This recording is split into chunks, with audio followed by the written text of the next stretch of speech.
किसी भी शुभ काम की शुरुआत गणेश भगवान के पूजन से होती है, इसलिए मैंने अपने ब्लॉग की शुरुआत इसी दिन से किया।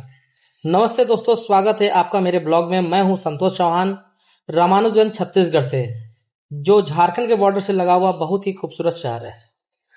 तो चलिए दोस्तों, बिना समय गवाए शुरू करते हैं और जानते हैं हमारे शहर रामानुजगंज में स्थित गणेश पंडाल के बारे में। शुरुआती क्रम में हमारे घर में विराजमान रामानुजगंज का विघ्नहर्ता पंडाल, जो थीम बेस्ड पंडाल है, और इस बार पंडाल का थीम राधा कृष्ण है, जिसे देखकर आप समझ सकते हैं बहुत ही खूबसूरत प्रतिमा है।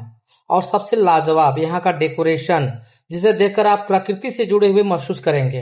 इस पंडाल की खूबसूरती इतनी मनमोहक है कि छोड़कर जाने की इच्छा नहीं है, लेकिन हमें दूसरे पंडाल जाना है, इसलिए अब चलते हैं हम दूसरे पंडाल की ओर। तो ये रहा, हम लोग पंडाल से बाहर आ गए हैं। ये रहा केदारनाथ की थीम पर बना हुआ पंडाल।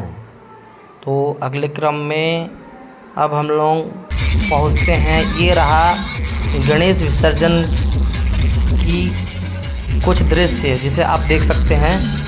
लोग बारिश के मौसम में भी जोश की कोई कमी नहीं है, सभी लोग भक्ति भाव से जुड़े हुए हैं। ये देखिए, अब हम लोग पहुँचते हैं अगले पंडाल की ओर, बोहला महाराज के पंडाल में। बहुत ही खूबसूरत दृश्य है, जिसे आप देख सकते हैं, बहुत ही खूबसूरत है। अब हम बोहला दरबार में पहुंचते हैं और बप्पा का दर्शन करते हैं।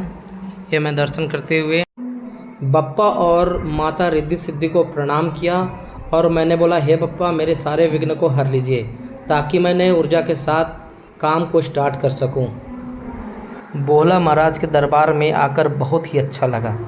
लग ही नहीं रहा था कि यहाँ से जाऊँ, लेकिन मौसम को देखते हुए जल्दी निकलना भी था, तो मौसम को ध्यान में रखते हुए जल्दी दर्शन किए और पूरे डेकोरेशन को देखते हुए अब फाइनली हम लोग ने ये डिसाइड किया कि अब हमें घर के लिए वापसी करना है। तो इसी क्रम में हम क्या करेंगे कि अब पंडाल से बाहर जाएंगे। अब हम बाहर निकल गए हैं। मौसम भी बहुत सुहाना किया हुआ है, झमाझम बारिश हो रही है और इस झमाझम बारिश में रामानुजन का दृश्य बड़ी ही मनमोहक लग रही है। आप देख सकते हैं, बहुत ही खूबसूरत दृश्य, जिसे देखकर हर किसी का दिल ये बोलेगा, वाह, जगह हो तो रामानुजन जैसे हो। अब हम लौटने क्रम में आप देख सकते हैं, फिर से हम पहुंच गए हैं केदारनाथ थीम पर बने नैतिक विकास मंच पंडाल के पास। बहुत ही खूबसूरत है, बहुत ही खूबसूरत। बगल में भंडारे का प्रसाद का वितरण भी किया जा रहा है। अब बारिश को देखते हुए हम घर की ओर जा रहे हैं, क्योंकि बारिश बहुत ही ज़्यादा हो रही है।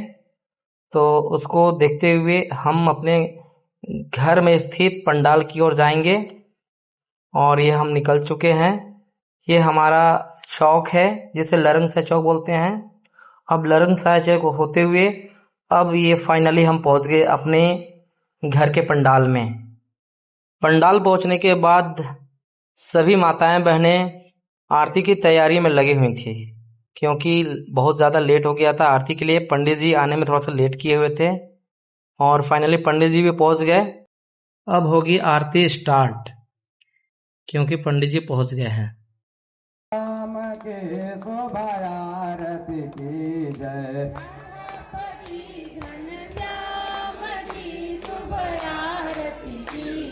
सिया रघुवर जी की आरती, शोभा आरती की जय,